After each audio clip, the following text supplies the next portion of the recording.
আসসালামু আলাইকুম সবাইকে। ভালোবাসার নীল ঠিকানা গল্পের 24 নম্বর পার্ট। তো বেশি কথা না বলে চলুন গল্প শুরু করা যাক। মায়ানকে খাবার আনতে পাঠিয়ে দিয়ে পিহু গুটি গুটি পায়ে নিচে নেমে আসে। বাড়িটা বেশ বড়। ড্রয়িং রুম আর কিচেনটা আগে দেখে নিল। মায়ানের হাতের রান্নার ধাঁচ দেখে বুঝেছে জলদি ওকে হাতাখুন্তি নিয়ে রান্না করে পার হতে হবে। যতদিন না পাখির রহস্য উদ্ঘাটন হচ্ছে ততদিন ওকে সেখানেই থাকতে হবে। একটু পরে মায়ান ফিরে এলো। ওকে এভাবে ঘুরে দেখে হৈ হৈ করে বলল, আরে আরে, এভাবে একা একা বের হয়েছো কেন? মাথা ঘুরে পড়ে গেলে তখন যেটুকু স্মৃতি আছে সেটাও বিদায় নেবে। বসো বসো। মায়ান পিহুকে ধরতে চাই, ও হাত বাড়িয়ে আটকে দেয়। নাক সিটকে বলল, খাবার সার্ভ করো, ক্ষুধা লেগেছে আমার। মায়ান চোখ মুখ কুচকে টেবিলে গিয়ে খাবার পরিবেশন করে মনে মনে বিড়বিড় করে বলল, কোথায় বউ আমাকে রেঁধে বেড়ে খাওয়াবে তা না, আমাকে এই বউকে মুখে তুললে খাইয়ে দিতে হচ্ছে। ভাগ্যিস আমার 14 গোষ্ঠীর কেউ নাই, নয়তো মান সম্মান আর থাকতো না। পিহু বলল, কি বিড়বিড় করছো? মায়ান বলল, কই কিছু না তো। যাক, এই সুযোগে তুমি আমাকে তুমি সম্বোধন করছো, আমার এতেই চলবে। পিহু খাবার প্লেট টেনে নিয়ে খেতে খেতে বলল, সবাইকে আপনি বলার অভ্যাস নেই আমার। মায়ান বলল, খাবার পছন্দ হয়েছে? পিহু বলল, চলবে। খুশি হলো মায়ান। পিহুর দিকে তাকিয়ে খাওয়া দেখতে লাগলো। পিহু খেতে খেতে ওর দিকে তাকাই। ভ্রু নাচিয়ে কি জিজ্ঞেস করতেই মায়ান বলল, তোমাকে অন্যরকম লাগছে, মনে হচ্ছে নতুন তুমি, একদম আলাদা। পিহু বিড়বিড়িয়ে বলল, আলাদা তো লাগবেই, পুরো আমিটাই যে অন্য কেউ। মফিজের কল। মায়ান আসি বলে পিহুকে রেখে কল রিসিভ করতে যাই। তারপর বলল, হ্যাঁ বল, পেয়েছিস? মফিজ বলল, জি ভাই, সেন্ড করেছি, দেখালন। মায়ান বলল, ওকে। মায়ান মফিজের দেওয়া ভিডিওটা দেখে নিল। এটাই তো এতক্ষণ ধরে খুঁজছিল। ফোনটা হাতে নিয়ে পিহুর কাছে যাই। কনফিডেন্স নিয়ে বলল, এবার যেটা দেখাবো সেটা দেখলে নিশ্চয়ই তোমার সবকিছু মনে পড়ে যাবে। পিহু বলল, কিছু মনে থাকার হলে তো মনে পড়বে, আমি কতবার বলবো আমি কোনো পাখি নই। মায়ান ওর সামনে ভিডিও অন করে। ওদের বিয়ের ভিডিও এটা, কাজী অফিসের সিসিটিভি ফুটেজ থেকে সংগ্রহ করেছে মফিজ। পিহু অবিশ্বাস্য চোখে দেখলো একবার, প্রিয়তার চেহারা আর ওর চেহারা হুবহু মিল। তারপর বলল, এটা তুমি, আমাদের বিয়ের সময়ের ভিডিও, দেখো। পিহু সন্দিহান গলায় প্রশ্ন করলো, এআই দিয়ে তৈরি নয় তো? মায়ানের মাথা চাপড়াতে ইচ্ছে করছে, ওর বউ এত চালাক হলো কবে থেকে? পিহু আবারও বলে উঠলো, জোর করে বিয়ে, তাও এমন অনৈতিক ভাবে, গুন্ডা নাকি তুমি? মায়ান চট করে বলল, এই তো তোমার মনে পড়েছে, ইয়েস আমি একটা গুন্ডা। আমাদের প্রথম দেখা, তোমার আমাকে বাঁচানো, চান্দুলালের বিরুদ্ধে যাওয়া, অতঃপর তোমাকে আমার বিয়ে করা, মনে পড়েছে এবার? পিহু এবার ভাব নিয়ে বলল, তুমি জানো আমার জামাই কি করে? বিডির টপ বিজনেসম্যানদের মধ্যে একজন আমার শ্বশুর আব্বা। আমার আব্বা আমার জন্য যাকে পছন্দ করেছে সেও বিদেশে থাকে, অল্প বয়সে বহুত টাকা নাম কামিয়েছে। এরা সবাই আমার জন্য পাগল, তুমি কোথাকার কোন গুন্ডাচ্ছে? মায়ান বলল, মাথাটা একেবারে গেছে তাই না? তোমার ব্যাকগ্রাউন্ড ক্লিয়ার, তাই আমাকে ঢপ দিয়ে লাভ নেই, 6 মাস সংসার করেছি আমরা। পিহু বিরক্ত হয়, এই লোকটাকে কিছুতেই বুঝাতে পারছে না ও প্রিয়তা নয়। তারপর বলল, আমার ফোন কোথায়? আমার ফোন দাও, আমি এখনই প্রমাণ করে দিচ্ছি আমি পিহু, প্রিয়তা নই। মায়ান বলল, ফোন নেই, নষ্ট হয়ে গেছে। প্রিয়তা বলল, তাহলে তোমারটা দাও। মায়ের নাকচ করে বলল, দেওয়া যাবে না, ডক্টর বারণ করেছে, ফোন ব্যবহার করেই তো মাথাটা গেছে, এ জীবনে তোমার হাতে আর ফোন দেবো না। পিহু বলল, আজ তো একটা ইডিয়ট তুমি, ভিলেন একটা। আর এদিকে আয়াজ বলল, পিহু। আয়াজের কণ্ঠে প্রিয়তা ফিরে তাকাই। তারপর বলল, কিছু বলবেন? আয়াজ বলল, পোশাক পাল্টে নাও, অনেক রাত হয়ে গেছে, ঘুমাবে না? প্রিয়তা বলল, আমার তো পোশাক নেই, ইতস্তত করে বলল প্রিয়তা। আয়াজ আলমারি থেকে পিহুর পোশাকগুলো ঘেটে দেখলো, সবই রেডিমেড শাড়ি। বড় বড় করে শ্বাস ফেললো আয়াজ। মেয়েটা সবসময় শাড়ি পরে বাড়িময় ঘুরে বেড়াতো, কতটা চঞ্চল ছিল, আর এখন কেমন শান্ত হয়ে গেছে। এতগুলো পোশাকের মধ্যে থেকেও একটা গোলাপি চুড়িদার বের করে প্রিয়তার হাতে ধরিয়ে দেয়। তারপর বলল, এখন থেকে এগুলোই পরবে, শাড়ি পরা লাগবে না, যদিও তোমার শাড়ি বেশি, আমি কাল গিয়ে কিছু ঢিলা পোশাক কিনে নিয়ে আসবো নি। প্রিয়তা চট করে বলে উঠে, এত কিছু কেন করছেন? আয়াজের মুখের দিকে তাকিয়ে চুপ হয়ে যায়। আয়াজ হাসার চেষ্টা করে বলল, মানুষ থাকতে মূল্য দিতে পারে না, আমার হয়েছে সেই দশা। আগে তুমি চঞ্চল ছিলে তখন আমি বিরক্ত হতাম, সবসময় ভাবতাম কিভাবে তোমাকে বাড়ি থেকে তাড়ানো যায়, আর এখন যখন তুমি শান্ত হয়ে গেলে আমার মানতে কষ্ট হচ্ছে। আগের পিহুকে ফিরে পেতে ইচ্ছে করছে, আবারও তোমার মুখ থেকে পরনের স্বামী ডাকটা শোনার জন্য মন ব্যাকুল হয়ে আছে। প্রিয়তা শুনলো সবটা। পিহুর প্রতি আয়াজের ভালোবাসা মাপার চেষ্টা করলো বোধহয়, কিন্তু ভালোবাসা কি পরিমাপ করা যায়? তারপর বলল, আচ্ছা তুমি চেঞ্জ করে নাও, আমি একটা কল করে আসছি। প্রিয়তা মাথা নেড়ে ওয়াশরুমে চলে যায়।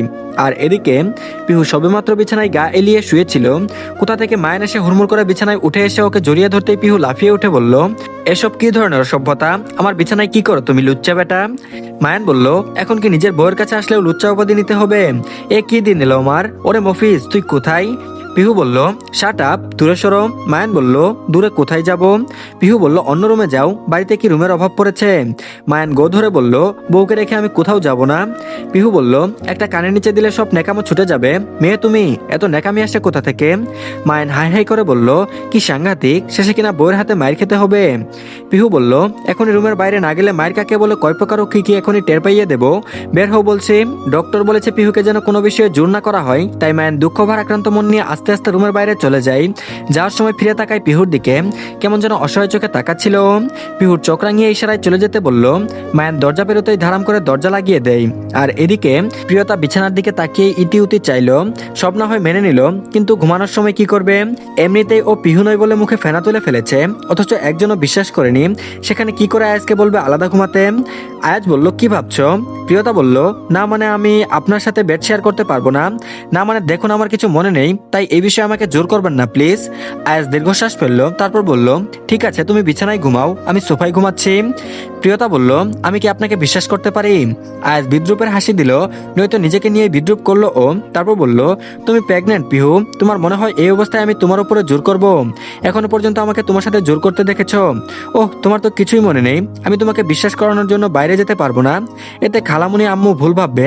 এমনিতেই আমাদের সম্পর্কগুলো এলোমেলো হয়ে পড়েছে, এগুলোকে আমাদেরই গুছিয়ে নিতে হবে, তার জন্য তোমার সুস্থ হওয়াটা জরুরি। আপাতত তোমার কাজ বেবির খেয়াল রাখা, বাকিটা আমি সামলে নেব, যাও ঘুমাও গিয়ে। প্রিয়তার খারাপ লাগলো, কিন্তু কিচ্ছু করার নেই, ও চুপচাপ গিয়ে বিছানায় শুয়ে পড়ে। আয়াজ লাইট অফ করতে গেলে প্রিয়তা চমকে ওঠে, তারপর বলল রিল্যাক্স, বন্ধ করছি না। আয়াজ লাইট অন করে সোফায় এসে শুয়ে পড়লো। ভাগ্যিস সোফাটা বড় ছিল, নয়তো আয়াজকে ফ্লোরে ঘুমাতে হতো। প্রিয়তা উল্টে ফিরে শুয়ে পড়ে, পেটের উপরে হাত রেখে নিঃশব্দে কেঁদে ওঠে। ঠোঁট নাড়িয়ে বলল আপনি কোথায় মায়ান?